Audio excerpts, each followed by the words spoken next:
আলহামদুলিল্লাহি ফাতিরিস সামাওয়াতি ওয়াল আরদি জাইলিল মালাইকাতি রুসুলান উলি আজনিহাতিম মাসনা ওয়া থুলাসা ওয়া রুবা' ইয়াজিদু ফিল খালকি মা ইয়াশা ইন্নাল্লাহা আলা কুল্লি শাইইন কাদির। জোরে বলুন আল্লাহু আকবার। সকল প্রশংসা আল্লাহ তাআলার, যিনি আসমান জমিন সৃষ্টি করেছেন। ফাতির কেউ না, ফাতির কে বলেন? আল্লাহ তাআলা সবকিছু তিনি বানিয়েছেন, সবকিছু তিনি সৃষ্টি করেছেন। ছোট্ট প্রাণী যেগুলো আমাদের চোখে পড়ে না, যে সমস্ত প্রাণীগুলো আমাদের চোখেই পড়ে না, এমন প্রাণীর রিজিকের দায়িত্ব কার? আল্লাহ বলছেন, ও বান্দা, আমার পরিচয় শুধু তোর রব আমি নই। আলহামদুলিল্লাহি রাব্বিন নাস শুধু নই, আমার আল্লাহ আলহামদুলিল্লাহি রাব্বিল মুসলিমিন শুধু নন। আমার আল্লাহ হলেন ইহুদিরও রব, খ্রিস্টানেরও রব, বৌদ্ধেরও রব, সমস্ত প্রাণীকুলের রব, আকাশের রব, জমিনের রব। সবাই বলুন আলহামদুলিল্লাহি রাব্বিল আলামিন। প্রশংসা শুধু তারই হওয়া উচিত। দুনিয়াতে এসেছি এই জিহ্বাকে কাজে লাগানোর জন্য। দুনিয়াতে এসেছি এই জিহ্বাকে সর্বক্ষণ আল্লাহর জিকির করার জন্য। কারণ এই জিহ্বা দিয়েছেন কার? জিকির করার জন্য। আল্লাহ রাসূল বলেছেন, তোমরা বেশি করে আল্লাহর জিকির করো। তোমার মুখ থেকে আল্লাহর জিকির ছাড়া অন্য কথাকে কমিয়ে দাও। ফাইন্না কাসরাতুল কালাম বিগাইরি যিকরিল্লাহি কাসরাতুল লিল কলবি। আল্লাহর জিকির ছাড়া যত কথা তুমি বলবে, এতে তোমার অন্তরটা মরে যাবে, কলবটা মরে যাবে। এই জন্য কলবকে জিন্দা করার জন্য সর্বক্ষণ আমার মুখে, আমার জিহ্বায় জিকির হবে কার? উপরে যখন উঠব আল্লাহু আকবার, নিচে যখন নামব সুবহানাল্লাহ, জমিনে যখন চলবো আলহামদুলিল্লাহ। এই জিকিরগুলো সর্বক্ষণ শিখিয়েছেন মুহাম্মদ সাল্লাল্লাহু আলাইহি ওয়াসাল্লাম। মুখে অন্য কারো বেশি নাম নেওয়া যাবে না, কারণ যে কোনো মুহূর্তে আমি আল্লাহর কাছে আবার ফিরে যাব। কারণ আল্লাহ রাব্বুল আলামিন বান্দাকে প্রশ্ন করে বলছেন, কাইফা তাকফুরুনা বিল্লাহ ওয়া কুনতুম আমওয়াতান ফাআহইয়াকুম সুম্মা ইউমীতুকুম সুম্মা ইউহয়ীকুম সুম্মা ইলাইহি তুরজাউন। জোরে বলুন আল্লাহু আকবার। বান্দা, তুমি আমাকে কেমন অস্বীকার করো? তোমার তো কোনো প্রাণ ছিল না, আমি তোমাকে প্রাণ দিয়েছি। তুমি তোমার মার পেটের মধ্যে অনস্তিত্বে ছিলে। সবেগে নির্গত এক ফোঁটা পানিকে আমি আল্লাহ সক্রিয় করেছি, ঝুলন্ত করেছি, আলাক করেছি, মুদগা করেছি, আজমা করেছি, ইযাম করেছি, ফাকাসাউনাল ইযাম লাহমা করেছি, গোশতের টুকরা, গোশতের পিণ্ড বানিয়েছি। এরপরে ওয়ানাফাখা রূহাহু, ওর মধ্যে আমি আল্লাহ রূহ সঞ্চার করে দিয়েছি। এরপরে ওই মার পেটের ভিতরে তুমি তিলে তিলে বড় হয়েছ। দুনিয়ার যত গোডাউন বলেন, দুনিয়ার যত গার্মেন্টস বলেন, দুনিয়ার যত কারখানা বলেন, দুনিয়ার সমস্ত কারখানা গার্মেন্টসগুলো চলতে গেলে, কারখানাগুলো চলতে গেলে আলো ছাড়া চলে না, পর্যাপ্ত আলো দরকার।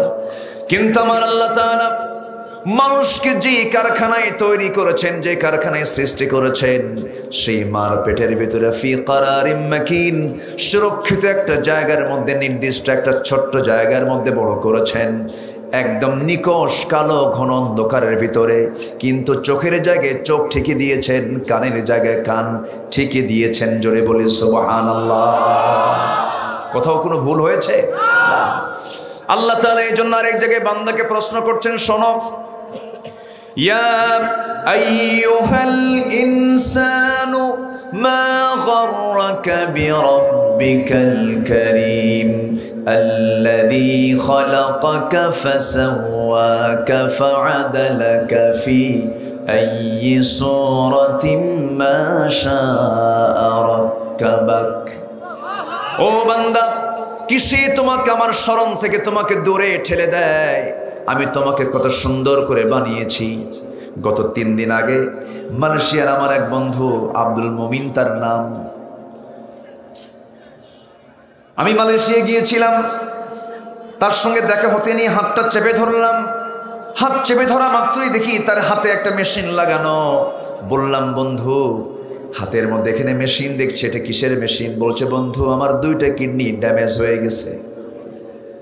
কিভাবে চলেন আপনি বলেন? বলতেছে, এখানে মেশিন লাগানো আছে, 7 দিন পর্যন্ত আমি চলবো, এরপরে 7 দিন পর আমাকে যেতে হবে ডায়ালিসিস মেশিনের কাছে। ডায়ালিসিস মেশিনে আমাকে সামনে রেখে সুই ঢুকায় দেয়, সমস্ত রক্তগুলো দেহ থেকে বের করে এটাকে ফেটে ফেটে আবার দেহের মধ্যে ঢুকায় দেয়। আমার 2টা কিডনি অকেজো হয়ে গেছে। আল্লাহ প্রত্যেক বান্দার ভিতরে 2টা করে কিডনি দিয়েছেন। একটা কিডনি দিলেও চলতো, ডাবল দিয়েছেন বান্দা। একটা নষ্ট হলে যেন আরেকটা কিডনি নিয়ে তুই আমার জিকির করতে পারিস। জোরে বলে সুবহানাল্লাহ। আমার আল্লাহ যে কিডনি দিয়েছেন, প্রত্যেকটা কিডনিতেই 10 লক্ষ 20 লক্ষ সাকনি দিয়েছেন, এবং সেই কিডনিকে সক্রিয় রাখার জন্য কত প্রসেস তিনি করেছেন।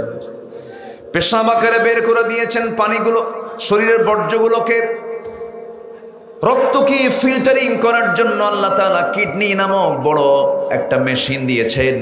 এই মেশিনের কাজ কত সূক্ষ্ম কাজ। যারা ডায়ালিসিস করতে হয়, ডায়ালিসিস মেশিনটার ওজন হলো 100 কেজি। কয়শো কেজি? 100 কেজি। 2টা ডায়ালিসিস মেশিনের ওজন কত বলেন? 200 কেজি। আল্লাহ তাআলা বান্দাকে যে ডায়ালিসিস করার জন্য যে কিডনি দিয়েছেন, রক্তকে ফাটানোর জন্য, রক্তকে প্রসেস করার জন্য, পরিশুদ্ধ করার জন্য, আল্লাহ যে কিডনি মার পেট থেকে আমাকে আপনাকে দিয়ে দুনিয়াতে পাঠিয়েছেন, তার ওজন মাত্র 200 গ্রাম। সুবহানাল্লাহ বলবেন না? জোরে বলে সুবহানাল্লাহ। 100 কেজি ডায়ালিসিস মেশিনকে ঢুকালেন কয়শো গ্রামে? 200 গ্রামে ঢুকায় দিলেন। আল্লাহ বলছেন, বান্দারের সমতা দিয়েছি, খালাকাকা ফাসাওয়াকা ফাআদালাক, লেভেল করে দিয়েছি বান্দা, তোর চলতে ফিরতে যেন কোনো কষ্ট না হয়। যদি এমনটা হতো, আমি আসছি আগে দুনিয়াতে, আল্লাহ তাআলা পরে কিডনি পাঠায় দেবেন, আসমান থেকে নাজিল করবেন। সেই কিডনির ওজন হলো 100 কেজি, 200 কেজি। আর সলিমউদ্দিনের ওজন হলো 80 কেজি। এখন সলিমউদ্দিন নিজে চলবে না কিডনি নিয়ে চলবে? অসুবিধা হয়ে যাবে। এই জন্য আল্লাহ তাআলা বলছেন, বান্দারে সব আমি তোর লেভেল করে দিয়েছি, সব আমি তোর প্রস্তুত করে দিয়েছি। এই যে চোখ, এই যে কান, এই যে নাক, পদ্মা, মেঘনা, যমুনা যত বড়, যারা একটু গবেষণা করবেন, আমার কাছে মনে হয় মাঝে মাঝে পদ্মা, মেঘনা, যমুনা যত বড়, তার চাইতে কান, চোখ, নাক তার চাইতে বেশি বড়। নাক, কান, গলা ডাক্তারের কাছে যাবেন, কি বিশাল গবেষণা তাদের। এই চোখের মধ্যে, প্রত্যেকটা চোখের পেছনে আছে 20 লক্ষ পার্টস। কয় লক্ষ? 20 লক্ষ পার্টস আছে। আবার প্রত্যেকটা চোখের পিছনে 1,70,000 ভেইন আছে, রগ আছে। একটা রগ যদি নিষ্ক্রিয় হয়ে যায়, একটা মানুষ প্যারালাইজড হয়ে যাবে, অচল হয়ে যাবে। আল্লাহ বলছেন, বান্দারের সর্বক্ষণ আমি তোকে সব দিয়ে যাচ্ছি যে সার্ভিস, তুই কি করবি? তুই আমার জিকির করবি। 1 নাম্বার কাজ, তুই কখনো লস তোর হবে না। 1 নাম্বার কাজ হলো, ইন্নাল্লাযীনা ইয়াতলুনা কিতাবাল্লাহ ওয়া আকামুস সালাতা ওয়া আনফাকু মিম্মা রাযাকনাহুম সিররাও ওয়া আলানিয়াহ। মোট কয়টা কাজ বলেন? বলেন কয়টা কাজ? এর মধ্যে 1 নাম্বার হলো তেলাওয়াত করব। কার? আসতে বলবেন না, কার তেলাওয়াত করব? আল্লাহর কালামের তেলাওয়াত করব আমরা। আল্লাহর কালামের নামটা কি বলেন? আরো জোরে, আল্লাহর কালামের নামটা কি? আমি কি আলোচনা চালাবো? কেউ কি যাচ্ছেন নাকি? মনে যে হচ্ছে একটু, যে আপনার কাছে থেকে একটু উঠতে নেবে, ওঠার মোশান নেবে, ধরবেন হাত চেপে, ঠিক আছে না? কাউকে উঠতে দিবেন না, কারণ শয়তান আছে না নাই? শয়তান কিন্তু কাতুকুতু মারে। ওর কাজ কিন্তু মানুষ আছে যেখানে, শয়তান আছে সেখানে মুসা আলাইহিস সালাতু ওয়াস সালাম একদিন ওই জিবরিল আমিনের সামনে বসে আছেন। জিবরিল আমিন তিনি দেখতেছেন শয়তান মুসার কাছে আসছে। জিবরাইল বলতেছে, শয়তান তুমি কাজ পাও নাই, নবীর কাছে আবার আসতে হয়। ইবলিস কয়, জিবরাইল আমি আদমকে ধোঁকা দিয়েছি, আদমকে ধরেছি আমি, ফাযাল্লাহুমা শাইতান, আমি আদমকে পদস্খলন করেছি জান্নাতের মধ্যে ঢুকে, আর মুসা তো দুনিয়াতে আছে। তাহলে শয়তান যদি আল্লাহর পয়গম্বরদের কাছে যেতে পারে, কোটসাদপুরতে শয়তান আসে না? আসে, এখানে আসে শয়তান, আসে শয়তান, কিন্তু এখানেও আছে শয়তান, খুব মারাত্মক। সুম্মা লাআতিয়ান্নাহুম মিন বাইনি আইদিহিম ওয়া মিন খালফিহিম ওয়া আন আইমানিহিম ওয়া আন শামাইলিহিম ওয়া লা তাজিদু আকসারুহুম শাকিরিন। শয়তান ডান থেকে, বাম থেকে, সামনে থেকে, পিছন থেকে পাকড়াও করে। এই জন্য শয়তানের কুমন্ত্রণা থেকে বাঁচার দরকার আছে না নাই? আল্লাহ তুমি সবাইকে শেষ অবধি, শেষ তক মোনাজাত পর্যন্ত সবাইকে থাকার তৌফিক দিয়ে দাও, জোরে বলে আমিন।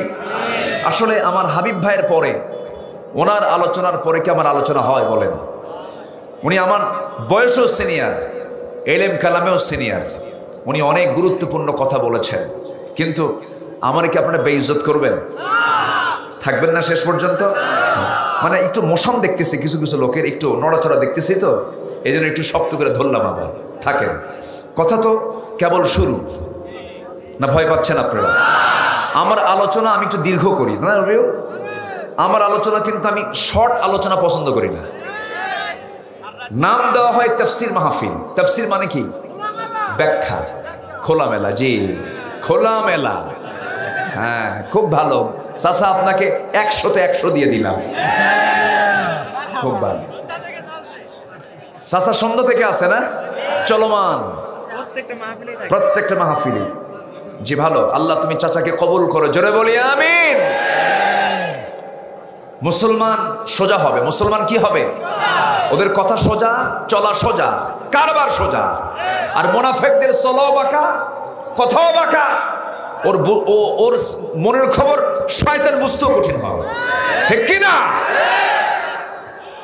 সম্মানিত ভাই, মুসার নাম নিলেই তো আলোচনা বড় হয়ে যায়।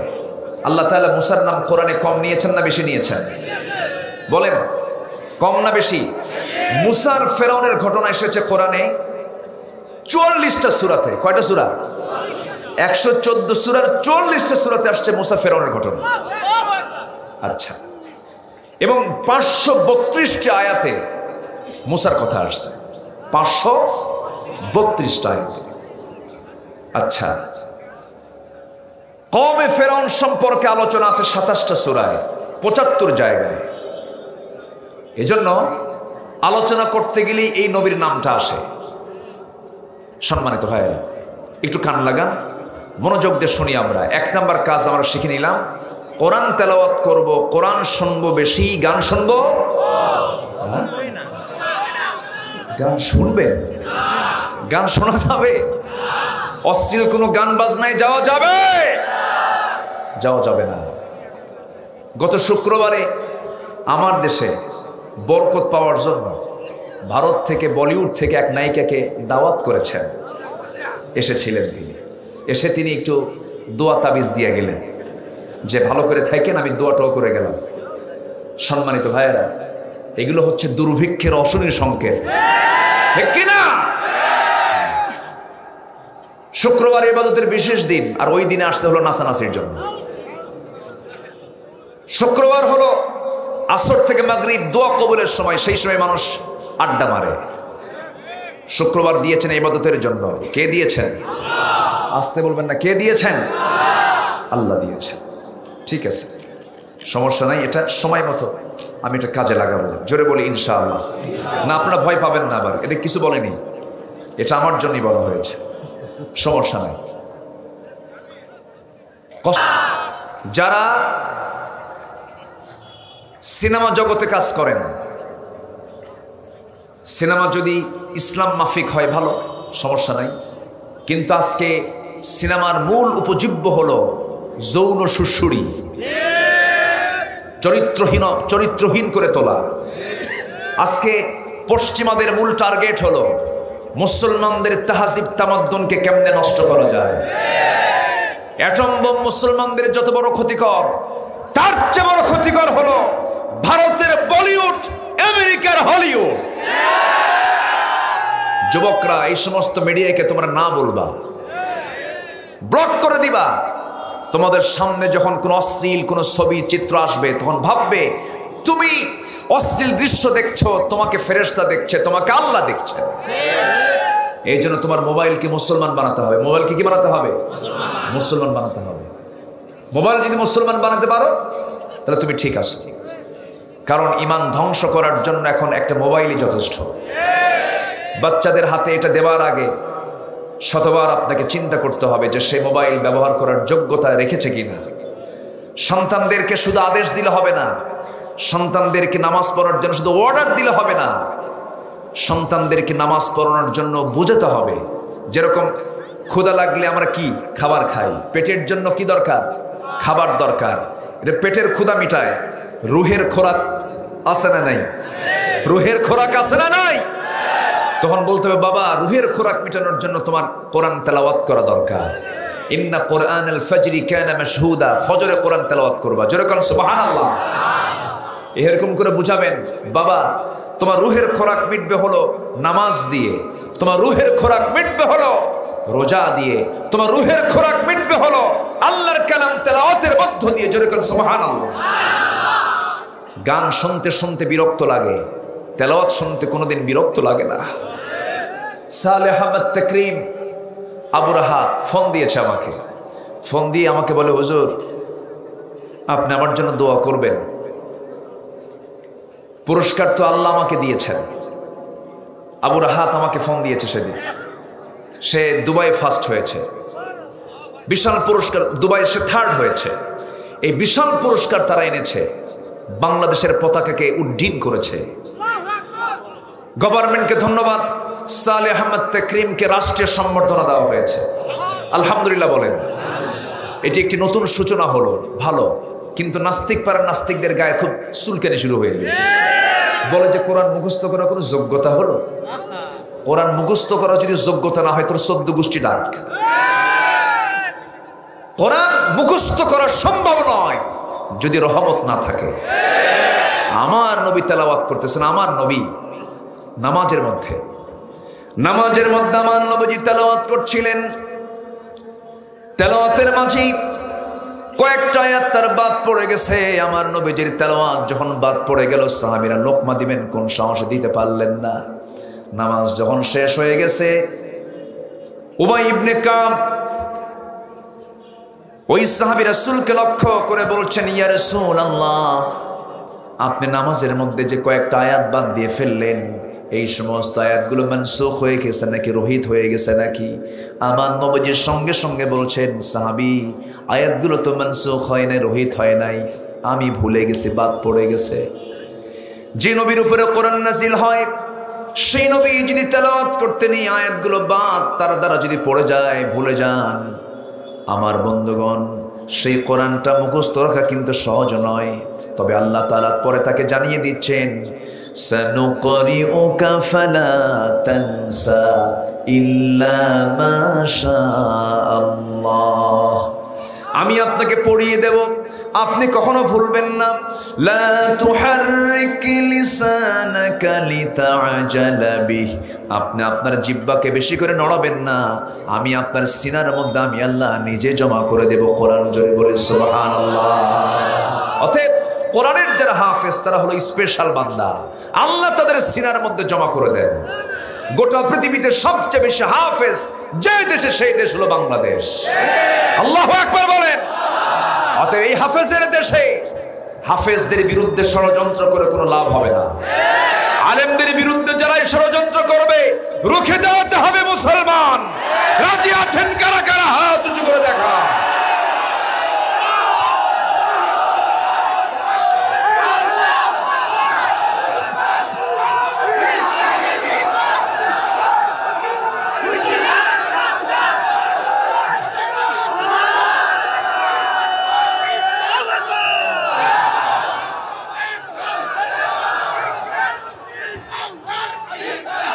আল্লাহ তুমি সবার হাতকে কবুল করো, জোরে বলে আমিন, আরো জোরে আমিন। সম্মানিত ভাইয়েরা, গোটা পৃথিবী এখন ফুটবল জ্বরে আক্রান্ত, ঠিক কিনা? আক্রান্ত। মুসলমান বেহুদা কোনো কাজে যাবে না, তবে হ্যাঁ, দিন প্রচারের যেখানে সুযোগ পাবো সেখানে যাব আমরা, ঠিক কিনা? জাকির নায়েক ফিফা ওয়ার্ল্ড কাপের লেকচার দেওয়ার জন্য তাকে আমন্ত্রণ করেছে কাতার সরকার। কাতার গভর্নমেন্ট চাচ্ছে এখানেও কিছু দিনের প্রচার হোক। ইতিমধ্যে কিছু কালেমা পরে মুসলমান হয়ে গেছে। সম্মানিত ভাইয়েরা, সম্মানিত বন্ধুগণ, আমরা শুধু ফতুয়া দেব না, আমরা কাজে এগিয়ে যাব, জোরে বলি ইনশাআল্লাহ। আপনি যদি মুসলমানকে দাওয়াত দেন, শুধু মুসলমানের মাঝেই যান, অন্য ধর্মের লোক আছে না নাই? তাদেরকে কালিমার দাওয়াত দেওয়ার দরকার আছে না নাই? শহরের নগরে কত প্রস্টিটিউটরাও তো আছে, তারা তো কালিমার দাওয়াত পাওয়ার যোগ্য, ঠিক কিনা? তাদের কাছেও কালিমার দাওয়াত দেওয়ার দরকার আছে না নাই? কোনো মানুষকে অবহেলার চোখে দেখবেন না, সবার কাছে আমরা পৌঁছে দেব আল্লাহর কালাম, জোরে বলি ইনশাআল্লাহ। সম্মানিত ভাইরা, তাহলে কোরআন তেলাওয়াত হয় কোন জায়গায়? কলেজে? বলেন কোথায় কোথায় হয়? বলেন কোথায় হয়? আবার এইদিকে ইন্টারভিউ প্রশ্ন আসে, পরীক্ষার কোশ্চেন আসে, জঙ্গি তৈরি হয় কোথায়? কলেজে, মসজিদে, মন্দিরে না মাদ্রাসায়? দেখেন প্রশ্নের সাইজ দেখেন, 4টা অপশন দেয়। জঙ্গি তৈরি হয় কোথায়? মসজিদ, মন্দির, কলেজ, মাদ্রাসা। কি উত্তর আসবে? বলে মাদ্রাসায়। মাদ্রাসায় জঙ্গি যদি তৈরি হয়, অস্ত্র খুঁজে বের হয় মাদ্রাসায় না ভার্সিটিতে? অস্ত্র যেখানে তৈরি হয়, জঙ্গি সেখানেই তো তৈরি হওয়ার কথা, ঠিক কিনা বলেন? এই সমস্ত হলুদ সাংবাদিকতা করে, ইসলাম বিরোধী চক্রান্ত করে এই দেশ থেকে ইসলামের সৌন্দর্যকে কেউ নিভিয়ে দিতে পারবে না, জোরে বলেন ইনশাআল্লাহ। ইসলাম ছিল, আছে। কষ্ট পাচ্ছেন নাকি আপনারা? মাদ্রাসায় দিবেন, চোখ বন্ধ করে মাদ্রাসায়, দারুল আরকাম, দারুল আরকাম, চোখ বন্ধ করে দিবেন। আপনার সন্তানের হাতে আপনি কোরআন তুলে দিবেন, কোরআন আপনার সন্তানকে পাহারা দেবে। সন্তানকে টাকাওয়ালা বানাবেন, সন্তান বুড়া বয়সে আপনি সন্তানকে দেখে ভয় পাবেন। আর সন্তানকে আল্লাহওয়ালা বানাবেন, বুড়া বয়সের সন্তান আপনাকে দেখে ভয় পাবে। এই জন্য আমরা এই এলাকার সবার কাছে আমি আহ্বান জানাচ্ছি, যেহেতু মাদ্রাসার উদ্যোগে মাহফিল, চোখ বন্ধ করে মাদ্রাসায় দিয়ে দিবেন। দারুল আরকাম নুরানি হাফিজিয়া মাদ্রাসা, আপনি এটার দায়িত্বে আছেন। কি নাম আপনার? হাফিজ মুস্তাফা কামাল। হাফেজদের কপালে চুমা খাওয়া দরকার। যারা হাফেজ, আমার ভাষায় আমি বলবো না, আমি যতটুকু বুঝেছি আমি মনে করি পৃথিবীর সবচাইতে শ্রেষ্ঠ বান্দা হলো একজন হাফেজ, জোরে বলে সুবহানাল্লাহ। সম্মানিত ভাইরা, কারণ হাফেজদের হাতে, হাফেজদের সিনায় আছে কয় পারা কোরআন? আসতে বলবেন না, কয় পারা কোরআন? আল্লাহ নিজেও হাফেজ, বান্দাও হাফেজ। সিবাগাতাল্লাহ ওমান আহসানু মিনাল্লাহি সিবাগা। আমার ভাইয়েরা, তবে হ্যাঁ, তেলাওয়াতের মতো তেলাওয়াত করতে হবে যে তেলাওয়াত করেছেন সাহাবায়ে কেরাম। তেলাওয়াত করতে তারা কোনো ভয় পান নাই, এমন তেলাওয়াত করেছেন আবু জেহলরা খেপে গেছে, রেগে গেছে। আমার নবীর প্রিয় সাহাবী, যিনি একজন রাখাল ছিলেন, ছাগল চড়াতেন, মেষ চড়াতেন, সেই রাখাল আমার নবীর হাতে বায়াত নিয়ে যখন কালিমা পড়লেন, আমার নবীজি মক্কার পরিবেশ ভালো না দেখে তার বন্ধু আবু বকরকে সঙ্গে করে নিয়ে মক্কার বাইরে চলে গেলেন। মক্কার বাইরে যাওয়ার পরে রক্তাক্ত আবু বকর সিদ্দিক রাদিয়াল্লাহু আনহুকে মক্কার কুরাইশরা ধরে হারামের সামনে তাকে উপর করে ফেলে দিয়া, নাকের উপরে চিৎ করে শোয়া দিয়া, খড়ম জুতা দিয়ে তার নাকটা বোঁচা করে দিয়েছিল। সেই ক্ষত নাক নিয়ে নবীর সামনে দাঁড়িয়ে বলছেন, ইয়া রাসূলুল্লাহ, সিরাত ইবনে হিশামের মধ্যে এসেছে।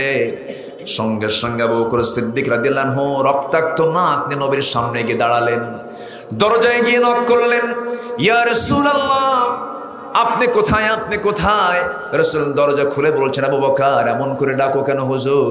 মক্কার হাওয়া ভালো না, মক্কার কাফের মুশরিকরা চোরাগুপ্ত হামলা শুরু করেছে, আপনাকে নিয়ে আমি বাইরে যেতে চাই। রাসূল বলছেন, আবু বকর, তোমার তো শরীর থেকে রক্তক্ষরণ হচ্ছে, তোমার তো কিছু খাদ্যের দরকার, চলো আমরা বাইরে চলে যাই। মক্কার বাইরে চলে গেলেন, একটু আড়াল হলেন, বাইরে গিয়ে মরু অঞ্চলে গিয়ে খুঁজতেছেন কিছু খাবার পাওয়া যায় নাকি। উটের পাল পেলেন না, একটা মেষের পাল পেলেন না, ছাগল পাল পেলেন। সেখানে ছাগলের একজন রাখালকে পেলেন। রাখালকে ডাক দিয়ে বলছেন, রাখাল, একটা ছাগি দেবে নাকি? কি করবেন আপনি, কি করবেন?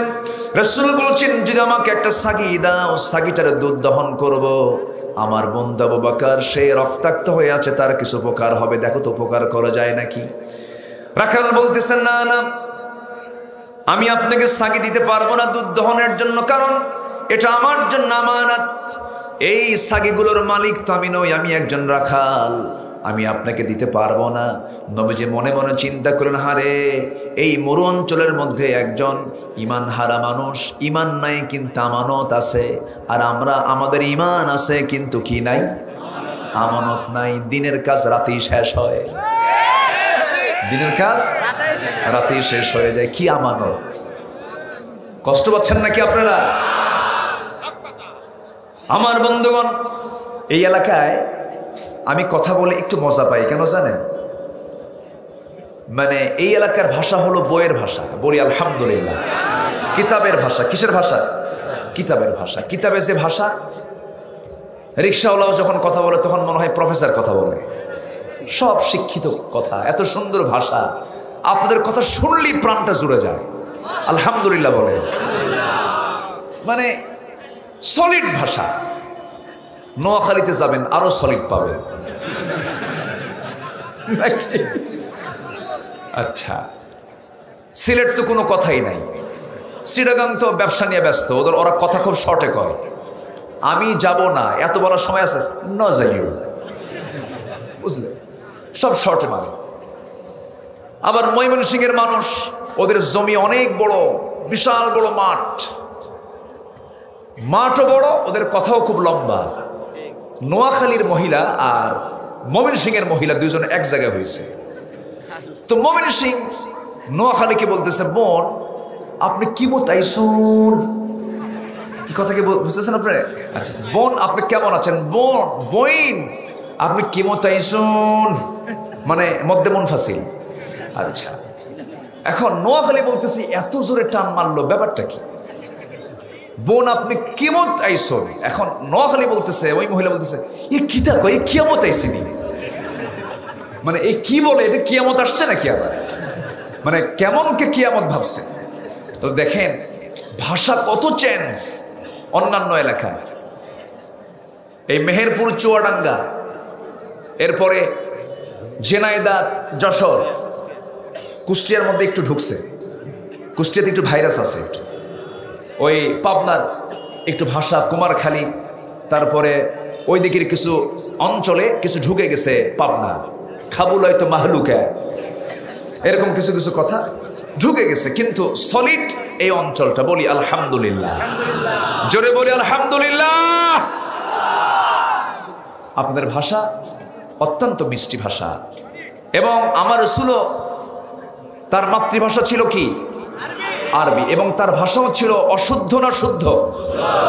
অশুদ্ধ না শুদ্ধ? রাসূল নিজে বলেছেন, নাহনু আফসাহুল আরব, আমি হলাম আরবের সবচাইতে শুদ্ধভাষী মানুষ। আপনিও বুক উঁচু করে বলতে পারবেন, যারা ঝিনাইদহ, মহেশপুর, তারপরে নড়াইল, কি বলে, মেহেরপুর, চুয়াডাঙ্গার মানুষ, আপনিও বুক উঁচু করে বলতে পারবেন, নাহনু আফসাহুল বাংলা। ঠিক আছে, আমি বাংলার সবচেয়ে শুদ্ধভাষী বাংলাভাষী মানুষ। আলহামদুলিল্লাহ বলেন। শুদ্ধ ভাষা একটা বিশাল বড় যোগ্যতা। এই এলাকায় জন্ম, আপনার জীবন ধন্য। বলি আলহামদুলিল্লাহ। জি, কোন দিক থেকে কোন দিকে গেলাম? কণ্ঠ কথা বলবো, কথা বলবো, কারো কোনো আপত্তি নাই তো? তাহলে সেই রাখালের মধ্যে ইমান নাই, কিন্তু কি আছে? আমানত আছে। আর আমাদের ইমান আছে কিন্তু কি নাই? দিনের কাজ। সোনার বাংলা, সোনার দেশ, সোনার বাংলা, সোনার দেশ। দিনের কাজ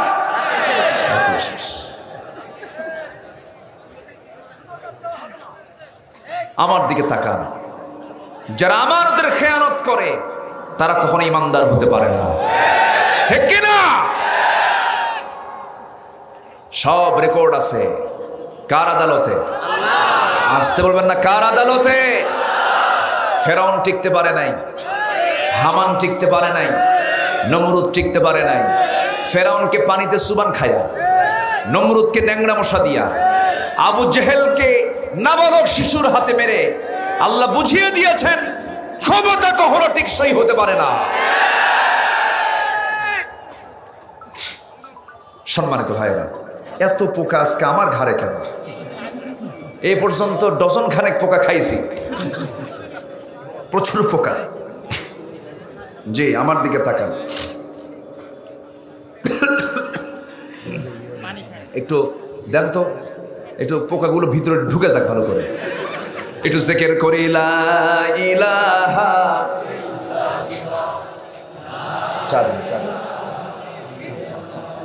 আরো জোরে লা ইলাহা সুবহানাল্লাহ আলহামদুলিল্লাহ,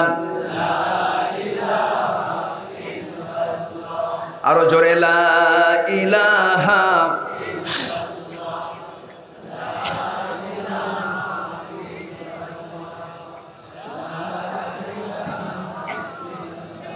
লা ইলাহা ইল্লাল্লাহ মুহাম্মাদুর রাসূলুল্লাহ সাল্লাল্লাহু আলাইহি ওয়াসাল্লাম। আমার দিকে তাকান। রাসূল বললেন যে তুমি যেহেতু আমানতের খেয়ানত করতে চাও না, তুমি আমাকে ছোট্ট একটা সাগি দাও, যে সাগিটা ওলানে দুধ আসে নাই, যে কখনো এ পর্যন্ত বাচ্চা পেটে ধারণ করেনি, এমন ছোট্ট একটা সাগি তুমি আমাকে দিলেই চলবে। রাখাল মনে মনে চিন্তা করে, ছোট্ট সাগি দিয়ে এই লোকটা কি করবে? সঙ্গে সঙ্গে মুস্কি একখান হাসি মেরে সে রাখালটা তার সামনে একটা ছোট্ট সাগি ধরে দিল। নবীজি ছোট্ট সাগিটা তার দুই পায়ের মাঝখানে নিয়ে নিলেন। দুই পায়ের মাঝখানে নিয়ে আমার নবীজি বিসমিল্লাহ বলে তার দুইটা হাত, দুই সাগিটার দুই পায়ের মাঝখান বরাবর, ওলান বরাবর দুইটা হাত রেখে দিলেন। হাত রেখে দেওয়ার সঙ্গে সঙ্গে গোটা ওলানটা দুধে ভরপুর হয়ে গেছে। রাসূল বললেন, ও রাখাল, তুমি আমাকে একটা কাদাহ দাও, একটা পেয়ালা দাও, একটা বাটি দাও। বাটি দেওয়া হলো। আমার নবীজি আস্তে করে বিসমিল্লাহ বলে দুধ দহন করা শুরু করলেন। দুধ দহন করতে করতে গোটা পেয়ালা দুধ পূর্ণ হয়ে গেল। আমার নবীজি পেয়ালাটা হাতের মধ্যে নিয়ে, বাটিটা আমার নবীজি হাতের মধ্যে নিয়ে মুস্কি একখানা হাসি মারলেন। হাসি মেরে বলছেন, আবু বকর, সকালবেলা সেজদা দিতে গিয়ে তোমার নাকটা ক্ষত বিক্ষত করে দিয়েছে অথবা সাইবা মুগিরারা, এখন তুমি বরকতের দুধ খাও, বরকতের খাবার খেয়ে নাও। যখন তাকে বাটি ভর্তি দুধটা দেওয়া হলো, আস্তে করে সেই বাটিটা মুখের মধ্যে নিয়ে তিনি বিসমিল্লাহ বলে পান করা শুরু করলেন। এত পরিমাণ দুধ তিনি পান করলেন, পেটের চামড়া টাইট হয়ে গেল। এত পরিমাণ দুধ তিনি খেলেন। দুধ খেতে খেতে আর পারছেন না, এবার বলছেন, ইয়া রাসূলুল্লাহ, দুধ তো জন্মের মতো খাইলাম, এত খাবার দুধ, এত পরিমাণ দুধ জীবনে কখনো পান করি নাই, কিন্তু হুজুর লক্ষ্য করে দেখছি তো বাটির দুধ তো কমে না। জোরে বলে সুবহানাল্লাহ। বরকত দেওয়ার মালিক কে? বরকত দেওয়ার মালিক কে? আল্লাহ তাআলা। আমার নবীজি সঙ্গে সঙ্গে এবার বললেন, আবু বকর, তোমার খাওয়া যদি শেষ হয়ে যায়, রাখালকে বাটিটা দিয়ে দাও। আমার নবীজির অর্ডারে বাটিটা যখন রাখালকে দেওয়া হলো, রাখাল যখন মুখটা যখন লাগায় দিল বাটির সাথে, রাসূল বিসমিল্লাহ বলে দিলেন। সে তো বিসমিল্লাহ বোঝে না। বিসমিল্লাহর বরকতে দুধে এত বরকত হয়ে গেল, সেও দুধ ফোরাতে পারে না। রাসূল বলছেন, আবু বকর, এই জায়গায় যদি আরো কিছু আল্লাহর বান্দা থাকতো, তারাও পান করত, কিন্তু বাটির দুধ কমতো না যতক্ষণ না আমি রাসূল আমার ঠোঁট এই বাটিতে না লাগাবো। জোরে বলে সুবহানাল্লাহ। আমার নবীজি ঠোঁটটা লাগালেন, খেয়ে নিলেন, পান করে নিলেন, দুধ ফুরে গেল। নবীজি আগে খেলেন না খাওয়ালেন? আসতে কয়। সারা জীবন রাসূল আগে খেয়েছেন না খাওয়াইছেন? আগে খাওয়াইছেন, আগে খেয়েছেন পরে। এটা হচ্ছে নেতার একটা বৈশিষ্ট্য, একটা গুণ। আর এখনকার নেতারা কি করে? আমি কিন্তু বললাম না, আপনি খাইতে খাইতে পেট ভরা 14 লক্ষ কোটি টাকার দেশ থেকে পাচার, ঠিক না? কথা বলবো, কথা বলবো। হজম হবে না, হজম হবে না। হারাম কখনো হজম হয় না, হারাম বমি করে বের হয়ে যায়, ঠিক না? আমার দিকে তাকান। আমার নবীজি নিজের বউকে আগে খাওয়াইছেন, বউকে পর্যন্ত। সুবহানাল্লাহ বলবেন? ইলিশ মাছ কিনে এনে কাল্লাকে খায়, স্বামী খায় না বউ খায়? কিছু উত্তরই দেয় না কেউ। কে খায়? এইরকম আপনারা এরকম মানে বউকে খাওয়ান না? খাওয়ান তো, বউকে খাওয়ান। আমার মায়ের আজকের আলোচনা শুনে ভাবতেছে, হুজুর আপনি খুব ভালো, ভালো ভালো করে কন। 14 বছরের সংসার, একটা দিন মাছের কাল্লা পাই নাই।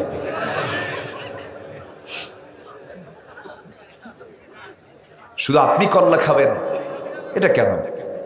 একটু বড় রুই মাছের কল্লা মাথা, এরপর ইলিশ মাছের মাথা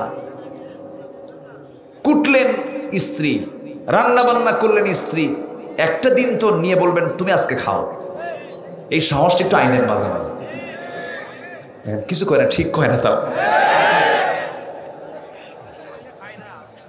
মহিলারা খায় না, খেতে চায় না, খাওয়াবেন। আম্মা জান আয়েশা বলেন, আমি রাসূল, নিজের চোখে আমি রাসূলকে দেখেছি, রাসূলকে আমি জোর করে উটের গোশতগুলো দিতাম। আমি রাসূলকে বলতাম, হুজুর আপনাকে খান। রাসূল করতেন কি, আমার সেই দেওয়া গোশতগুলো আমার সামনে দিয়ে বলতেন, আয়েশা তুমি আগে খাওয়া শুরু করো। আমাকে ভালো ভালো অংশগুলো আমার মুখে জোর করে তুলে দিয়া হাড়গুলো রেখে দিতাম। রাসূল সেই হাড়গুলো চুষে চুষে খেতেন। আমি রাসূল কুটির দুধ দিতাম। নবীজির কাছে প্রিয় ছিল, রাসূল সবচেয়ে দুধ পছন্দ করতেন। রাসূল দুধ পান করতেন, আমি রাসূলকে গ্লাস ভর্তি দুধ দিতাম। রাসূল বলতেন, আয়েশা তুমি আগে শুরু করো। রাসূল আগে খেতেন না খাওয়াতেন? তুমি আগে শুরু করো।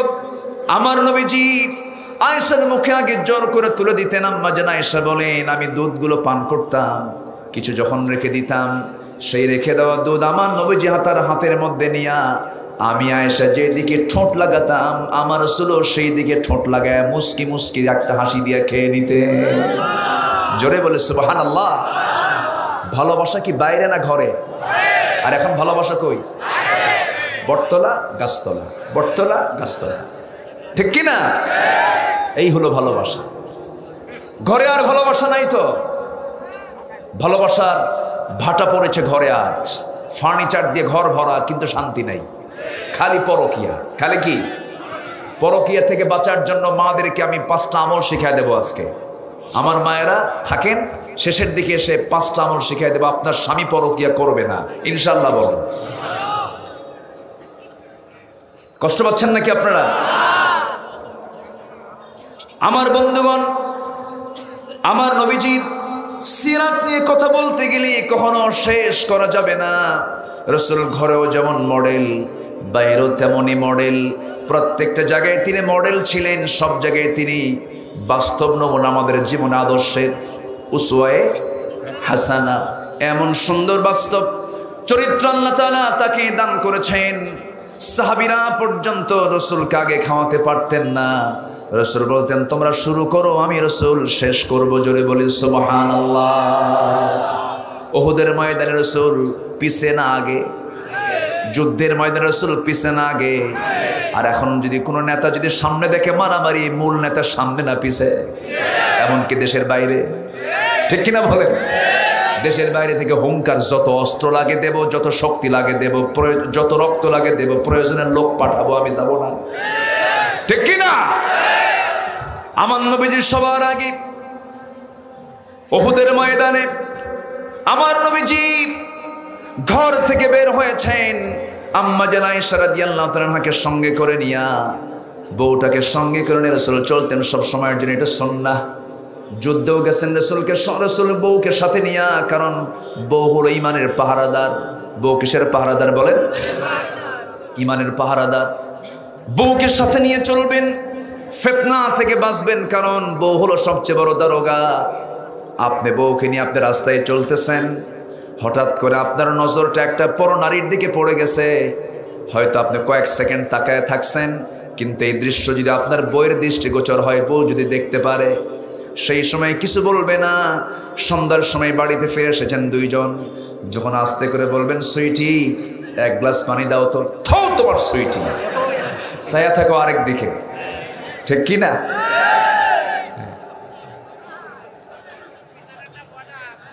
বউ হলো ইমানের পাহারাদার। আমার নবীজি বউকে সাথে নিয়ে চলেছেন তাবুক অভিযান, বড় একটা অভিযান, সে অভিযানেও চলে গেছেন। উহুদের ময়দানে আম্মা জান আয়েশাকে সঙ্গী করে নিয়ে যুদ্ধের ময়দানে প্রস্তুতি নিচ্ছিলেন। আমার নবীজি যুদ্ধ যখন শুরু করবেন, মুনাফিকরা চিহ্নিত হয়ে গেল। মুনাফিক চিহ্নিত হয় নামাজে না জিহাদে? মুনাফিক চিহ্নিত হয় রোজাতে না ময়দানে? ময়দানে চিহ্নিত হয়ে গেল। আমার নবীজি উহুদের ময়দানে সেই দিন মাথায় পাগড়ি নাই, মাথায় টুপি নাই, পরনে যুদ্ধের পোশাক পরেছেন, হাতে তরবারি নিয়েছেন, বর্ষা নিয়েছেন, ঘোড়ার পিঠে চড়েছেন সেনাপতি মুহাম্মদুর রাসূলুল্লাহ সাল্লাল্লাহু আলাইহি সাল্লাম। আমার নবীজি যুদ্ধ যখন শুরু হয়ে গেল, নবীজি বললেন, সাহাবীরা শোনো, আজকের এই যুদ্ধের সেনাপতি আমি রাসূল নিজে, চিন্তা করুন আল্লাহর সাহায্য চলে আসবে, কিন্তু আমার কথা তোমরা শুনবে, নেতার আদেশ তোমরা অমান্য করবে না। 50 জন তীরন্দাজ তোমরা এদিকে আসো, এই যে একটা চিকন গিরিপথ আছে, এই পাশেই তোমরা শেল্টার নিয়ে নাও, আমার পরবর্তী হুকুম, আমার পরবর্তী নির্দেশ না আসা পর্যন্ত স্থান ত্যাগ করা যাবে না। যুদ্ধ তুমুল বিক্রমে শুরু হয়ে গেল। যুদ্ধে মুসলমানদের প্রাথমিক বিজয় 100% হয়ে গেছে মনে করে ওই 50 জন সাহাবী চট করে সেই জায়গা থেকে তারা বের হয়ে চলে আসলেন, স্থানটা ত্যাগ করলেন।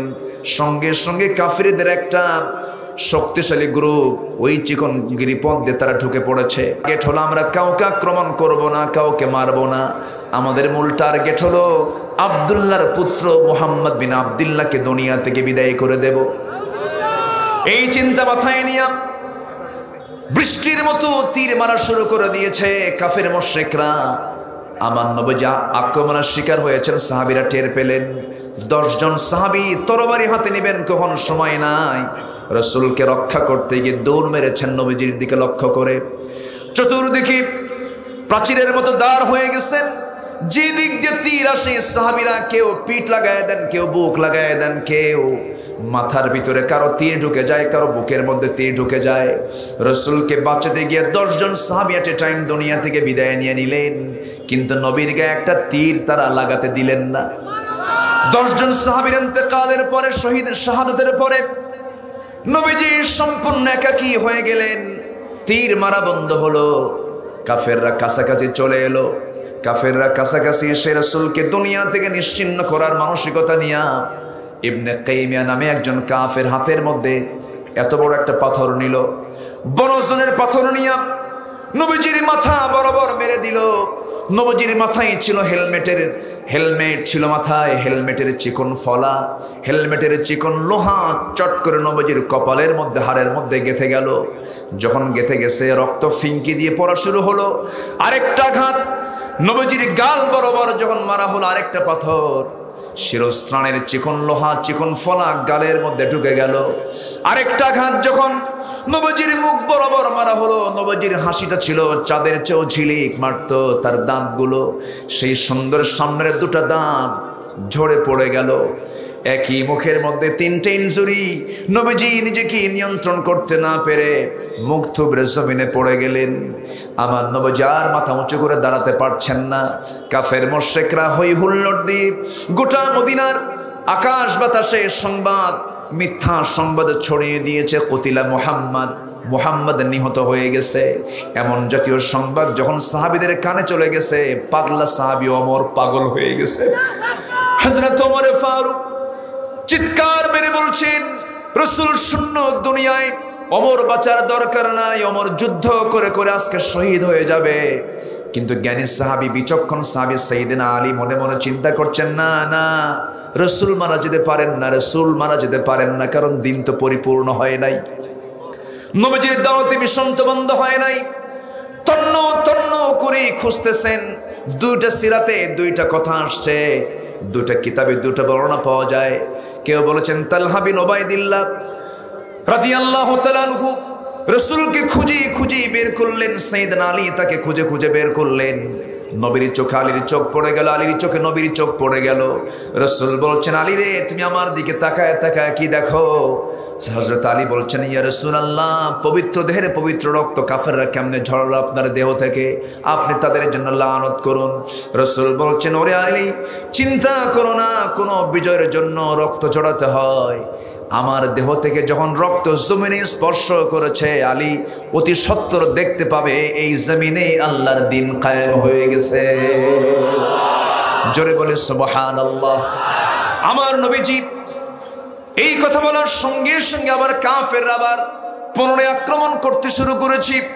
এমন সময় তালহা বিন উবাইদুল্লাহ ওই সাহাবী রাসূলকে কোলের মধ্যে তুলে নিলেন। কোলের মধ্যে তুলে নিয়ে এমন জোরে দৌড় মারলেন কাফেররা, রাসূলকে তীর মারবে, তরবারির খোঁচা মারবে, কিন্তু একটা ঘাত ওই সাহাবী রাসূলকে মারতে দিলেন না। সমস্ত তরবারির খোঁচা দিয়া তালহার গোটা দেহ ক্ষত বিক্ষত করে দিয়েছে, গোটা শরীর তার ক্ষত বিক্ষত হয়ে গেছে। রাসূলের গায়ে একটা আঘাত লাগাতে দেন নাই। রাসূলকে উঁচু একটা পাহাড়ের জায়গায় শোয়ানো হয়েছে। রাসূল তালহার দেহ দেখে বলছেন, ও সাহাবীরা, তালহার দেহের দিকে তাকায় দেখ, তালহা শহীদ হয় নাই, কিন্তু আল্লাহ তাকে জীবন্ত শহীদের মর্যাদা দিয়েছে। জোরে বলে সুবহানাল্লাহ। আমার নবীজি কপাল বিদ্ধ লোহা, গাল বিদ্ধ লোহা, লোহার ফলা কেউ বের করতে পারে না। একজন সাহাবী আবু উবাইদ ইবনুল জাররাহ রাদিয়াল্লাহু তাআলা আনহু নবীর পাশে আস্তে করে বসে গেলেন। ডুকরে ডুকরে কাঁদতেছেন, নবীজির কষ্ট দেখে তিনি সহ্য করতে পারছেন না। হাত দিয়ে টান দিয়েও বের করতে পারেন না, কেমনে বের করবেন? রক্তগুলো গড়ে গড়ে পড়তেছে। উবাইদা ইবনুল জাররাহ সঙ্গে সঙ্গে নবীর পাশে বসে তার ডান হাতটা ফলার সঙ্গে লাগায় দিলেন, বের হয় না। সঙ্গে সঙ্গে ভাবলেন আস্তে করে টান দিলে নবীর কষ্ট হবে, জোরে টান মারতে হবে যেন নবীজি টের না পান। দাঁতটা লাগায় দিলেন, দাঁতটা লাগায় নিজের দাঁতের চিন্তা না করে এমন জোরে সজোরে টান মারলেন, সঙ্গে সঙ্গে ফলা বের হলো, কিন্তু সঙ্গে সঙ্গে সাহাবীরও দুইটা দাঁত ভেঙে গেল। নবীজি বললেন, উবাইদারে, ইয়াং মানুষ তুমি, যুবক মানুষ, তোমার দাঁতটা ভাঙ্গার কি দরকার ছিল? আস্তে করে টান মারলেও তো খুলে যেত। উবাইদা বলছেন, হুজুর, দাঁত কেন, কলিজা ছিঁড়ে দেব আপনার জন্য, আমার কোনো কষ্ট হবে না। শিরস্ত্রাণের লোহা কপালে গালে লেগে গেছে, শিরস্ত্রাণের সেই লোহাটা গাল থেকে বের করতে নিয়ে গালের রক্তগুলো ফিঙ্কি দিয়ে পড়তেছে। উবাইদা করলেন কি, সঙ্গে সঙ্গে দুটো হাত অঞ্জলি ভরে সেই রক্তগুলোকে হাতের মধ্যে নিচ্ছেন। সেই রক্তগুলো কোথায় ফেলবেন কোথায় ফেলবেন চিন্তা করতে না পেরে অটোমেটিক তার মুখের মধ্যে রক্তগুলো চলে গেছে। রাসূল বলছেন, উবাইদা, কার রক্ত পান করো? হুজুর, আপনার রক্ত ফালানোর জায়গা পাই নাই, এই জন্য আমি খেয়ে নিয়েছি। রাসূল বললেন, সাহাবীরা, তোমরা যদি কোনো জান্নাতি মানুষকে দেখতে চাও, আমার উবাইদার দিকে তাকায় দেখো। আমার উবাইদার দেহের মধ্যে আমার রক্ত প্রবেশ করেছে, আল্লাহর জান্নাত তার জন্য ওয়াজিব হয়ে গেছে। জোরে বলে সুবহানাল্লাহ। উহুদ যুদ্ধে সবচেয়ে বেশি মার খেয়েছেন কে? মুহাম্মদ সাল্লাল্লাহু আলাইহি ওয়াসাল্লাম। আমার বন্ধুগণ, কথায় তো কথা বেড়ে গেল। আমরা বলছিলাম সেই রাখালের কথা। আমার নবীজি রাখালকে রেখে বলছেন, আবু বকর মার তো খেয়েছে সকালবেলা, চলো আমরা এখন বিকেলবেলা, মক্কার আবহাওয়া মনে হয় ভালো হয়ে গেছে, আর মনে হয় পিটন টিটন নাই, মারটার নাই, চলো আমরা চলে যাই, একটু আড়ালে আড়ালে চলে যাই, চলো আমরা চলে যাচ্ছি। বন্ধুকে সাথে করে নিয়ে রাসূল যখন রওনা দিয়েছেন বাড়ির দিকে, রাখালের চোখে পানি। রাখাল কাঁদতে কাঁদতে বলতেছেন, ও আল্লাহর গোলামেরা, তোমরা যাচ্ছ কোথায়? বাড়িতে চলে যাচ্ছি। সঙ্গে সঙ্গে রাখাল বলছে, আপনারা আমাকেও সঙ্গে করে নিয়ে যান। কেন, তুমি যাবে কেন? আপনাদেরকে পছন্দ হয়েছে। সঙ্গে সঙ্গে রাসূল বললেন, তুমি আমার সঙ্গে গেলে পরে ছাগলগুলো দেখবে আমানতের তো খেয়ানত হয়ে যাবে। তা তো ঠিক কথা, ঠিক আছে আমি যাব না, কিন্তু আপনি ছোট্ট ছাগি কোলের মধ্যে নিয়ে কি যেন দোয়া পড়লেন, হাতটা লাগালেন, সঙ্গে সঙ্গে ওলানটা দুধে ভরপুর হয়ে গেল। সেই দোয়াটা আজকে আমার আপনি শিখায় যাবেন। রাসূল বলছেন, দোয়া দিয়ে কি করবা? আমি মাঝে মাঝে এই দোয়া পড়বো আর দুধ দহন করে দুধ খাবো।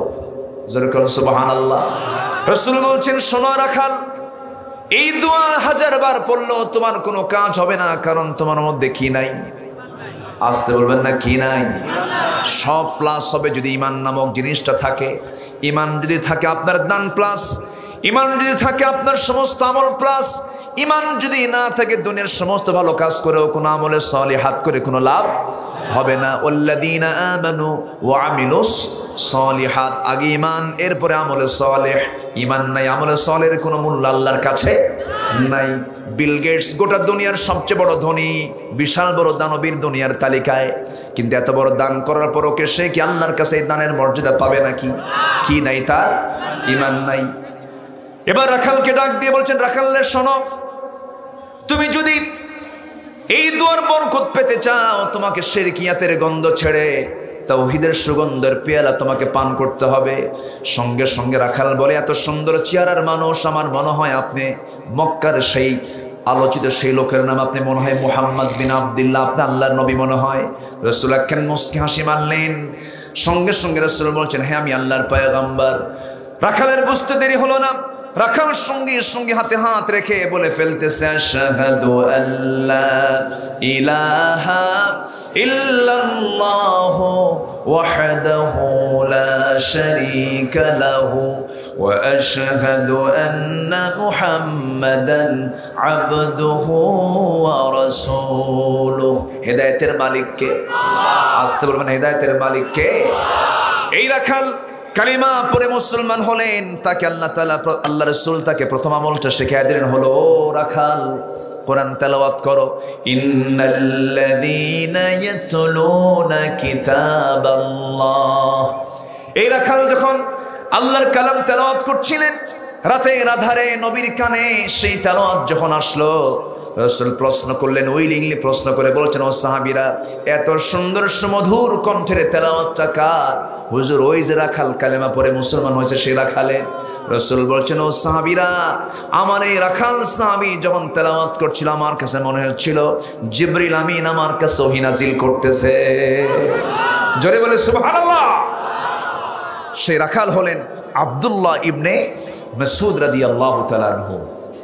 আমি কি দোয়া করে দেব? আলোচনা চালাবো? কতক্ষণ শুনবেন আপনারা? ফজর নামাজ পড়বেন না মনে হয়? ফজর পড়বেন তো? ফজর পড়বেন কার? একটা হাত তুলে দেখান। ফজর পড়বেন কার? একটা হাত তুলে দেখান। জোরে বলি, ইয়া আল্লাহ, ইয়া রহমান, আমাদেরকে 5 ওয়াক্ত সালাত আদায় করার তৌফিক তুমি আল্লাহ দিয়ে দাও। জোরে বলি আমিন। হাত নামান। কষ্ট পেলেন? আলোচনা চলুক, হুজুর মরুক, এখন সব দেখান ব্যালেন্স আসতে হবে, তাই না? আমি ধন্যবাদ দিচ্ছি। এই যে ভাই, কই যান? আমার মাহফিলের আমার সামনে থেকে শ্রোতা উঠলি আমার সব কথা আমি হেরে ফেলি, ভুলে যাই। কেউ উঠবেন না, বসেন। একটা বিষয় কেবল গেল, আল্লাহর কালাম যারা তেলাওয়াত করবে তাদের ব্যবসায় কোনো লস নাই। আরো আছে কয়টা? আরো আছে কয়টা বলেন? দুইটা। কেনরু আলোচনা কেবল শুরু। ইনশাআল্লাহ বলেন ইনশাআল্লাহ। আপনি যদি সময় দেন আমিও সময় দিতে রাজি আছি। কি এ তোর চিন্তায় আছে আজকে ধরছে। আচ্ছা কি করবো বলেন? বলবো জোরে বলি ইনশাআল্লাহ। কোটচাঁদপুর ইসলামের দুর্গ, বলি আলহামদুলিল্লাহ। ঝিনাইদহ ইসলামের দুর্গ, আলহামদুলিল্লাহ বলেন। আল্লাহ তুমি এলাকার মানুষকে, ইমানকে, এলাকার মানুষের ইমানকে আরো মজবুত বানিয়ে দাও। জোরে বলি আমিন। মায়েরা পর্দা করে তো নাকি? মায়েরা পর্দা করে, মার্কেটে যায়? ও তাহলে আলহামদুলিল্লাহ। হ্যাঁ, পর্দা করে পরকিয়া করে, এটা আবার কেমন কথা? এটা হলো না তো। ভালো কাজ করতে হবে। আল্লাহ তুমি ভালো কাজ করার তৌফিক দাও। জোরে বলি আমিন। আরো জোরে আল্লাহুম্মা আমিন। সম্মানিত ভাইয়েরা, পর্দা করা এটা কার হুকুম? আসতে বলবেন না, কার হুকুম? এই হুকুম দিয়েছেন কে? এটা কি মোল্লার হুকুম না আল্লাহর হুকুম? আল্লাহর হুকুম। আল্লাহ তাআলা এই হুকুম দিয়েছেন, এটাকে কখনো মাইনাস করা যাবে না। পর্দা আল্লাহ তাআলার একদম অনেকগুলো ফরজ হুকুমের মধ্যে গুরুত্বপূর্ণ ফরজ হুকুম হচ্ছে পর্দা করা। মেয়েদের 1 নম্বর কাজ হবে তাদের চামড়াটাকে ঢেকে ফেলা। কিন্তু এখন সংস্কৃতি যা চালু হয়েছে, সেই সংস্কৃতিতে ফলো করতে গেলে, সংস্কৃতিকে অনুসরণ করতে গেলে কাপড় দিয়ে ঢাকা না চামড়া দেখানো? কি ঢেকে ফেলে না দেখানো? দেখানো। পশ্চিমাদের সংস্কৃতি হলো তারা চামড়াটাকে ডিসপ্লে করে, আর মুসলমানদের সংস্কৃতি হলো চামড়াটাকে ঢেকে রাখে। আমরা আমার মা বোনদেরকে পর্দার মধ্যে রাখবো। জোরে বলি ইনশাআল্লাহ। আরো জোরে বলি ইনশাআল্লাহ। সম্মানিত ভাইয়েরা, আজকে পরকীয়ার পরিমাণ কমেছে না বেড়েছে? বলেন কমেছে না বেড়েছে? বেড়েছে। স্বামীর পরকীয়া থেকে বাঁচাতে হলে মার জন্য, স্ত্রীর জন্য 5টা কাজ আমি বলেছিলাম। এক রাত তো সব দিক থেকে একটু একটু করে বলতে হয়। 1 নম্বর কাজ হলো মেয়েরা সাজবে কার সামনে? এখন সাজে কার সামনে? কার সামনে সাজে? বাজারে, মার্কেটে যাবে, দেখবেন সেন্ট, একদম এমন সেন্ট লাগায় যেটা অন্যের নাকে যে ধাক্কা খায়। ঠিক আছে না? আচ্ছা, পারফিউম পুরুষের জন্য না নারীর জন্য? পুরুষের জন্য সুগন্ধি, আর মেয়েদের জন্য রং। মেয়েরা রং লাগাবে হাতে পায়ে, যত ইচ্ছা তারা মেহেদি লাগাক, কোনো সমস্যা নেই, সাজবে তারা, সাজতে কোনো বাধা নাই। কিন্তু শর্ত হলো কার সামনে? যার স্বামী নাই, বয়ফ্রেন্ডের সামনে নাকি? আচ্ছা, দেহের সকল সৌন্দর্য স্বামীর সামনে সে ডিসপ্লে করবে। স্বামীর সামনে ছেঁড়া শাড়ি, মার্কেটে যেতে নতুন শাড়ি আছে না? নয় আছে। দোকানদারের সামনে গিয়ে বসে, চুল ছেড়ে দেওয়া, বুকের কাপড় নাই, অর্ধলগ্ন পোশাক পরে দোকানদারের সামনে গিয়ে বসে। দোকানদার তো রূপ দেখে পাগল, এরকম দোকানদারও আছে না? নাই। ওই সময় আপনি হুজুর যা বসবেন, আপনার দিকে দোকানদারের খেয়ালই থাকবে না, বলবে যে হুজুর আপনি যান, একটু ভিআইপি কাস্টমার আসছে। এরকম দুষ্ট মার্কা কিছু দোকানদারও আছে না? নাই। প্রত্যেকটা জায়গায় দাওয়াতি কাজ করবেন। আপনি দোকানদারি করেন, এখানে আপনার দাওয়াতি কাজ আছে না? নাই। আচ্ছা, বরঞ্চ তা তো করেই না, অর্ধলগ্ন পোশাক পরে আসছে কাস্টমার, এ তো পাগল হয়ে গেছে। আপা বসেন, বলবে না মা বসেন, এটা বলবে না, বলবে আপা বসেন। বসলো, আপা এখন বলতেছে ভাইয়া একটা শাড়ি দেখানো যাবে কি? কি সুন্দর করে কথা বলে। এই সুন্দর কথা কি দোকানদার শুনবে না স্বামী শুনবে? কে শুনবে? স্বামী। দোকানদারকে বলছে ভাইয়া একটা শাড়ি দেখানো যাবে কি? দোকানদার বলে অবশ্যই। শাড়ি একখান নিজের গায়ের সঙ্গে লটকায় দিয়ে বলে আপা এই শাড়ি কিন্তু আপনাকে দারুণ মানাবে, ওটা আরেক বদমাইশ আছে না নাই? তোমার দোকান হয়ে গেছে হলো নোংরার আড্ডাখানা, তোমার ব্যবসাকে হালাল করো, ওই জায়গায় তুমি চেষ্টা করো অকুল না কওলাম মারুফা, মেয়েরা বলবে ন্যায় সঙ্গত কথা, পুরুষরাও বলবে ন্যায় সঙ্গত কথা, ঠিক কি না? কারণ ফায়াতমা আল্লাযীনা ফী কলবিহি মারাদুন, যাদের অন্তরে রোগ আছে তাদের রোগটা এই সমস্ত আচরণে, তাদের রোগ কমে না বাড়ে? বাড়ে। এই জন্য স্বামীর পরকীয়া থেকে বাঁচার জন্য স্ত্রীর 1 নম্বর দায়িত্ব হলো দেহের ফিটনেস ঠিক রাখা, দেহের ফিটনেস ঠিক রাখা, সৌন্দর্য ঠিক রাখা, স্বাস্থ্য সচেতন হওয়া, মুখটাকে পরিষ্কার রাখা, মিসওয়াক করা। কিন্তু কিছু কিছু মহিলা এমন পান খায় দাঁতগুলো তরমুজের বিচি ফেল, স্বামীকে তোর মুখ পচা। আমার মা, আপনার কাপড় চোপড়গুলো পরিচ্ছন্ন রাখবেন। আম্মা জান আয়েশা রাদিয়াল্লাহু তাআলার জীবন সবচেয়ে বড় প্রমাণ। নবীর সামনে সবসময় তিনি পরিচ্ছন্নতা নিয়ে থাকতেন। রাসূল মাঝে মাঝে বলতেন, শরীর খাবার যেমন শ্রেষ্ঠ খাবার, আমার স্ত্রী আয়েশা হলো আমার স্ত্রীদের মধ্যে সবচেয়ে শ্রেষ্ঠ স্ত্রী। বলি আলহামদুলিল্লাহ। আপনার স্বামীকে আপনি পাহারা দিবেন, সৌন্দর্য ঠিক রাখবেন আপনার। নাম্বার 2, নাম্বার 3 হলো বুদ্ধির প্রখরতা নিয়ে আসবেন এবং ইন্টেলেকচুয়াল হতে হবে। আপনাকে খুব সতর্ক থাকতে হবে। আপনার স্বামীর সমস্ত কিছু আপনি লক্ষ্য করবেন, তার সমস্ত কাজগুলো আগায় দিবেন। আপনার স্বামীর মেজাজ আপনাকে বুঝতে হবে। সারাদিন অফিস করে ফিরেছেন বাড়ি, আস্তে করে সালাম বিনিময় করবেন। হুন্ডা খান পিছন থেকে ধরবেন, ঠেলা দিয়ে উপরে তুলবেন, বলবেন তুমি গেঞ্জিটা খুলো। আস্তে করে ঘর মাখতো গেঞ্জি আপনি খুলে দিবেন। আস্তে করে পাশে বসবেন। হাজারো হাজারো দুঃখ থাকুক, কোনো দুঃখের কথা আপনি বলবেন না, মুস্কি একখান হাসি মেরে দিবেন। ফাতিমা রাদিয়াল্লাহু তাআলা আনহা, স্বামী আলী না খাওয়া সাহাবী, ঘরের মধ্যে ঢুকেছেন, সালাম দিয়েছেন, কিন্তু মুখে কোনো হাসি নাই। সঙ্গে সঙ্গে ফাতিমা বলছেন, আমার স্বামীকে আমি আপনাকে ঘরের মধ্যে ঢুকতে দেব না। কেন, কি হয়েছে ফাতিমা, রাগ করতেছো কেন? ফাতিমা বলছেন, আপনার মুখের হাসি যতক্ষণ না না দেখবো আমার ঘরে আপনি অ্যালাও হবেন না। জোরে কোন সুবহানাল্লাহ। ঘরে ঢুকবেন আমার স্বামী, হাসি মুখে ঢুকবেন।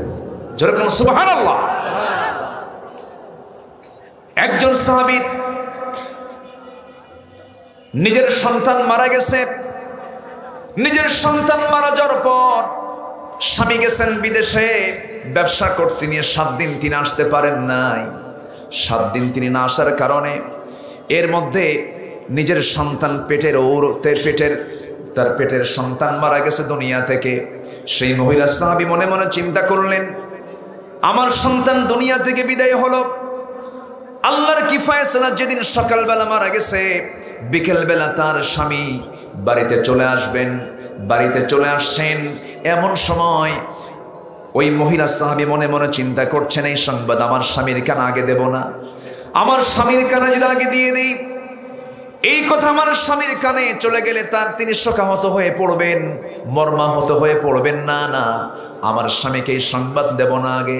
প্রতিবেশী সবাইকে জানায় দিলেন, কেউ আমার স্বামীর কানে এই সংবাদটা দিবা না, আমার সন্তান মারা গেছে। সন্তান মৃত্যুর তথ্য গোপন করে সন্তানের লাশটাকে পাশের ঘরে শোয়ায় রেখে চাদর মুড়ি দিয়া সুন্দর করে সাজগোজ করে স্বামীকে ওয়েলকাম করে স্বামীকে ঘরের মধ্যে ডেকে আনলেন। তার সঙ্গে তার দৈহিক সম্পর্ক তৈরি হয়ে গেল। কিছুক্ষণ পর স্বামী বলছেন, আমার স্ত্রী, আমার সন্তানের কোনো আনাগোনা পাচ্ছি না, আমার সন্তান কোথায় গেছে, কোথায়, আমার সন্তানের খবরটা কি? স্ত্রীর চোখে পানি টলমল করছে, বলছেন, আপনার স্বামী আপনার সন্তান আগের চাইতে আরো বেশি আরামে আছে। আরামে আছে মানে কি? এবার তিনি বলছেন, আপনার সন্তান এমন দেশে গেছে, এমন ভাবে আরামে শুয়ে আছে, যেই ঘুম থেকে আর কোনোদিন উঠবে না, সে দুনিয়া থেকে বিদায় হয়ে গেছে। সঙ্গে সঙ্গে স্বামী খেপে গিয়ে বলছেন, আমার স্ত্রী, আমি মাইন্ড করলাম, আমি মনক্ষুণ্ণ হলাম, তুমি আমার সন্তান মৃত্যুর তথ্য কেন গোপন করেছ? নবীর কাছে গিয়ে নালিশ করলেন। রাসূল বলছেন, ও সাহাবী, তুমি তোমার স্ত্রীর বিরুদ্ধে যে নালিশ করতে এসেছ, গত রাত্রে তোমার স্ত্রী তোমার সেবা করতে গিয়ে যে পরিমাণ ধৈর্যের পরিচয় দিয়েছে, গোটা জিন্দেগীর শ্রেষ্ঠ আমল গতকালকে তোমার স্ত্রী করে ফেলেছে। জোরে বলি সুবহানাল্লাহ। তোমাদের জন্য আমি দোয়া করি, তোমাদের এই দুই দম্পতির জন্য আমি দোয়া করি, আল্লাহ যেন তোমাদেরকে নেক সন্তান আরেকটা দিয়ে দেন। নবীর দোয়া কবুল হলো। জগৎধন্য মুহাদ্দিস আব্দুল্লাহর জন্ম হলো ওই দুইজন দম্পতির ঘরে। জোরে কোন সুবহানাল্লাহ। নাম্বার 4 হলো হাসি মুখে রিসিভ করা। নাম্বার 5 হলো স্বাভাবিক ভালোবাসা প্রদর্শন করা। দেখবেন কিছু কিছু মহিলা কিছু গন্ডগোল হলেই বাপের বাড়ির গরম দেখায়। আছে নাকি? এগুলো আছে নাকি এলাকায়? মনে হয় নাই। বাপের বাড়ির গরম দেখায় আর বলে শোনো বেশি মাস্তানি করবা না, খাইয়া ফেলামো কিন্তু, ফোন দেব নাকি। এগুলো করবেন না। আবার আমার ভাইদেরকে বলবো বউটাকে চাকর মনে করবেন না। কিছু কিছু স্বামী আছে বউটাকে একদম বাড়ির চাকর মনে করে। আছে না নাই? বলেন। আসতে বলবেন না, আছে না নাই? এগুলো মনে করা যাবে না। আল্লাহ তুমি সবাইকে বোঝার তৌফিক দিয়ে দাও। জোরে বলি আমিন। আরো জোরে আমিন। সংসার সুখের হবে। সংসার কি হবে? সুখের হবে। একটা ফর্মুলা আপনারা অবলম্বন করবেন, সেটা হলো স্বামী স্ত্রীর মধ্যে গন্ডগোল হলে দুটো শব্দ বলবেন। একটা হলো সরি, একটা কি? সরি, ইটস মাই মিস্টেক, এটা আমার ভুল। যে স্বামী এবং যে স্ত্রী উভয়কে বলতে পারে দুঃখিত, আমার ভুল হয়ে গেছে, দুঃখিত, ইটস মাই মিস্টেক, যে স্বামী এবং স্ত্রীর মুখে এই দুটো শব্দ বের হবে, আল্লাহর কসম করে বলি ওই সংসারে কোনোদিন গন্ডগোল হবে না। আল্লাহ তুমি এই ফর্মুলাগুলো প্রত্যেক ফ্যামিলিতে এটাকে বাস্তবায়ন করার তৌফিক দিয়ে দাও। জোরে বলে আমিন। সম্মানিত ভাইয়েরা, মাহফিল আমার 2-3 দিন হলে ভালো হয়, বুঝলেন? এক রাতে আলোচনা করে আমি মজা পাই না। এখন কি করবেন? আসেন দোয়া করি। দোয়া করবেন না? তাহলে আমি চলে যাই। চলেও যাবো না। জি বলি আলহামদুলিল্লাহ। এই জান কই? বসেন, বসেন। এটা ধমক মারলাম, রাগ করেন না, এটা মোহাব্বতের ধমক। বসেন। রাগ করলেন না কেন? রাগ করা যাবে না। একটু বসেন। আমরা চাইবো কার কাছে? হাবিব ভাই কই? হাবিব ভাই, হাবিব ভাই। আচ্ছা, শেষে গজল হবে? গজল বলবো? নামাজ কারো কাজা হবে? নামাজ কারো নষ্ট হবে? মাদের পর্দা থাকবে? দল করে যাব কার? আসতে বলবেন না কার? সেই দলের নাম কি? আমাদের রবকে, আমাদের নেতাকে, মুহাম্মদ সাল্লাল্লাহু। আমাদের দল কি? এই 3 জায়গায় কেউ কোনো ষড়যন্ত্র করলে সোজা মোকাবেলা করব আমরা। আল্লাহ কবুল করুন। সম্মানিত ভাইয়েরা, বসুন। এই বসুন তো, সবাই বসুন। হাবিব ভাই,